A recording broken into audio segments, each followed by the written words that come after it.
O nosso estudo desta semana está baseado no livro de Jeremias e traz como tema a nova aliança.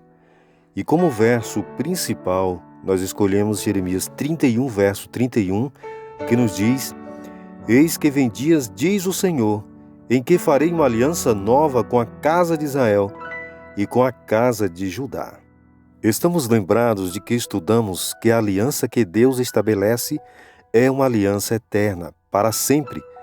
Por que então há rumores de que existe um novo pacto? O que diferencia este novo pacto da velha aliança? Quais partes do pacto que não mudam? Didaticamente, vamos dividir o nosso estudo em duas sessões para que possamos compreender melhor. Na primeira sessão, faremos a seguinte interrogação: o que há de antigo no novo pacto? E vamos considerar os seguintes temas: o mesmo autor, a mesma lei, a mesma relação e o mesmo propósito. E na segunda sessão nós faremos a seguinte interrogação: o que há de novo no novo pacto? Como pontos traremos que a Bíblia fala de um melhor pacto, melhores promessas, melhor sacrifício e melhor sacerdócio.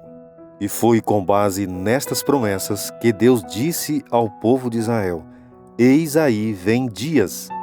Jeremias 31, 33 a 34 nos diz que: Mas esta é a aliança que farei com a casa de Israel depois daqueles dias, diz o Senhor. Porei a minha lei no seu interior e a escreverei no seu coração.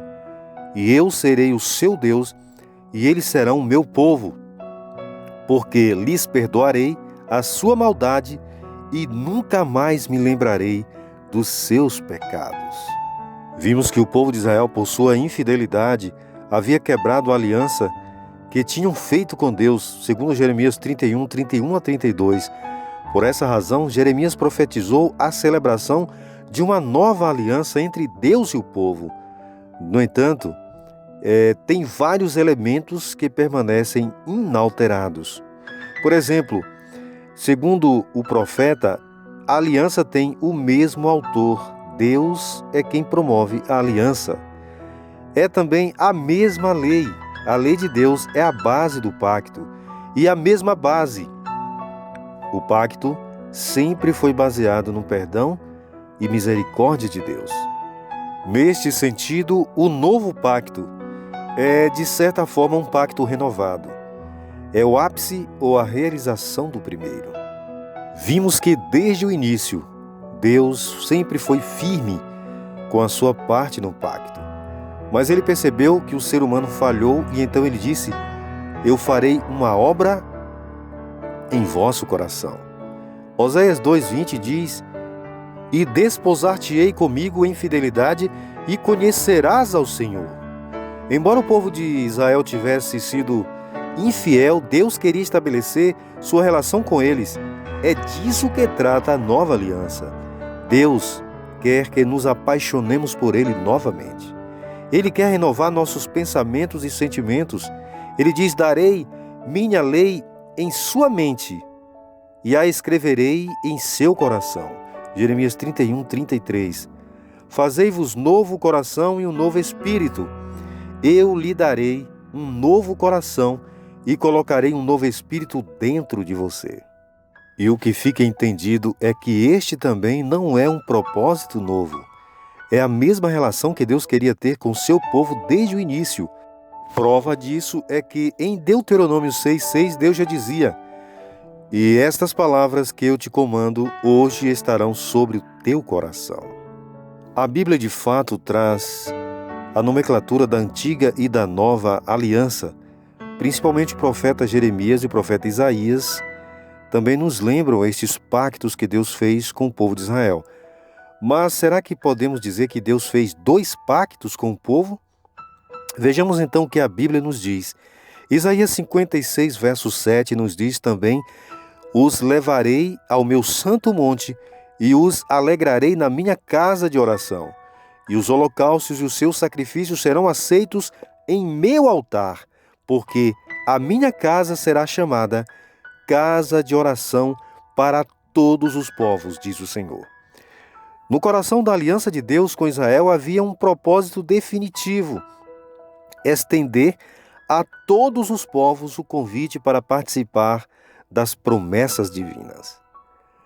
No novo pacto, esse propósito também não muda. A graça de Deus através do seu sangue, do sangue de Jesus, permanece disponível para todos os que querem recebê-la. Romanos 3, 21 a 24. Nós vimos que os judeus que aceitaram a Jesus abraçaram a nova aliança e formaram o coração da igreja.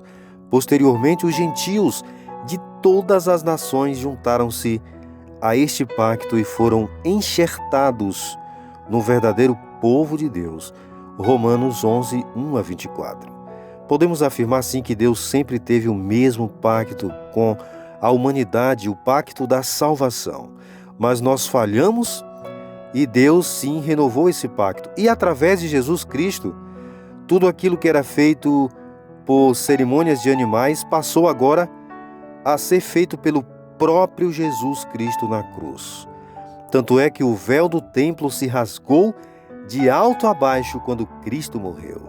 E nesse sentido, quando nós vimos na Bíblia que o tipo encontrou o antítipo, a figura encontrou o verdadeiro, podemos chamar então de aliança superior?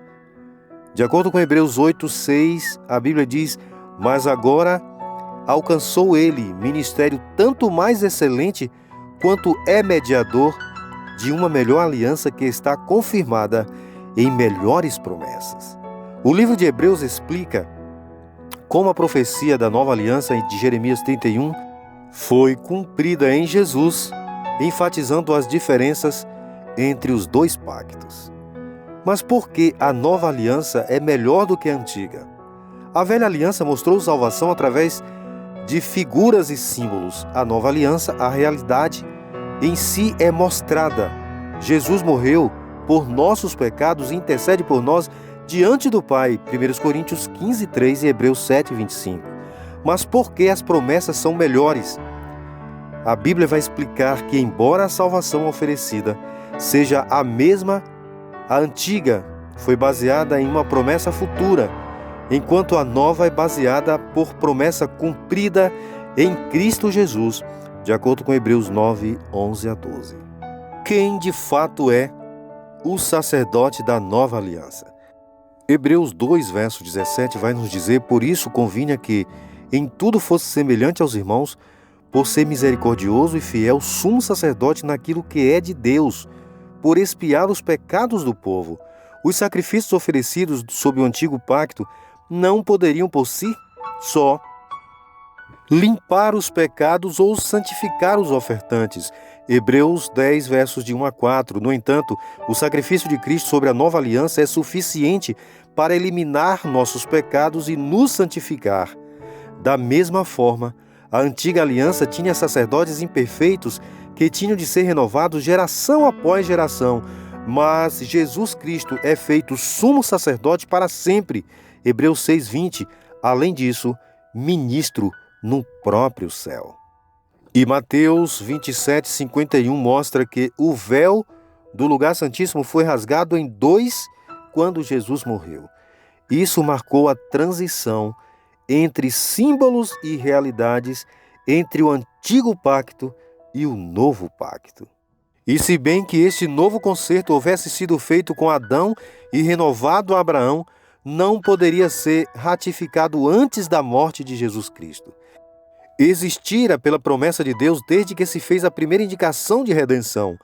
Fora feito pela fé, contudo, ao ser ratificado por Cristo, não anula o que Deus tinha feito antes, mas é chamado de um novo concerto.